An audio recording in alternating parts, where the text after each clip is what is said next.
중국의 요소 수출 제한 조치에 위기감이 커지자 정부가 부랴부랴 대책을 내놨습니다. 요소수 구입량을 제한하고 공공비축 물량도 확대하는 게 골자인데요. 자, 이 밖에 오늘 아침 주요 경제 뉴스 이민후 기자와 함께 짚어보겠습니다.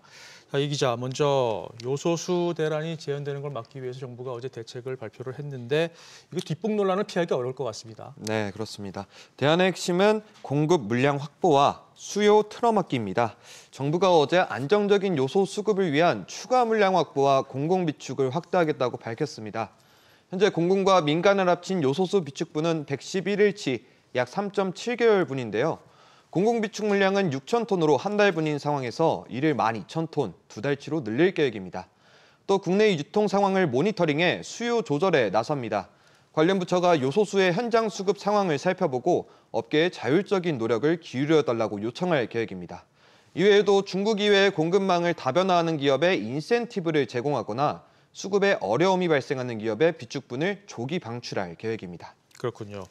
자, 다음 뉴스로 넘어가 보죠. 어제 울산에서 블랙아웃, 그러니까 대규모 정전 사태가 발생을 했는데 이를 두고 한전의 부실 관리가 도마에 올랐어요. 네, 어제 울산 남구에서 오후 3시 반부터 5시 반까지 2시간가량 대규모 정전이 발생했습니다.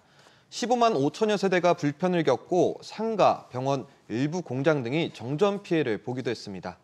이번 사고는 노후화된 옥동 변전소의 전력 차단 시설의 이상이 원인으로 꼽히는데요. 현재 옥동 변전소는 지난 1995년에 지어져 29년째 운영되고 있습니다. 이 때문에 누적 부채가 200조에 달하는 한국전력공사의 재무 위기에 겹쳐 필수적인 송배전망 투자와 관리가 부실했다는 지적이 나옵니다. 앞서 한전은 지난 5월 25조 원대 자구안을 발표하면서 오는 2026년까지 1조 3천억 원을 절감하겠다고 밝힌 바 있습니다. 네.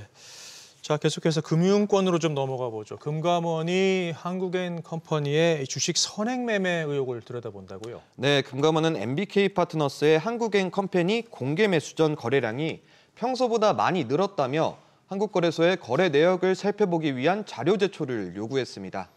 앞서 지난 5일 조현식 한국엔컴퍼니 조문과 손을 잡은 MBK 파트너스가 공개 매수를 발표했는데요. 지난달 27일부터 한국엔컴퍼니의 주식 거래량은 전거래일 대비 2배 이상 늘었습니다. 이때부터 늘기 시작한 거래량은 공개 매수 공시 전날인 4일 59만 5천 주까지 증가하기도 했습니다. 동시에 같은 기간 14,000원대였던 주가는 16,820원까지 올랐습니다. 이러다 보니 업계를 포함한 금융권에서는 공개 매수 정보가 유출된 것 아니냐는 의심이 짙어지고 있습니다. 그렇군요. 자, 오늘 아침엔 또 대한항공하고 아시아나항공 합병 관련 소식도 들어와 있습니다. 유럽연합이 내년 2월까지 심사 결과를 내놓겠다고 발표를 했습니다. 네, EU 경쟁당국이 내년 2월 14일까지 대한항공과 아시아나항공의 결합 승인 여부를 발표합니다.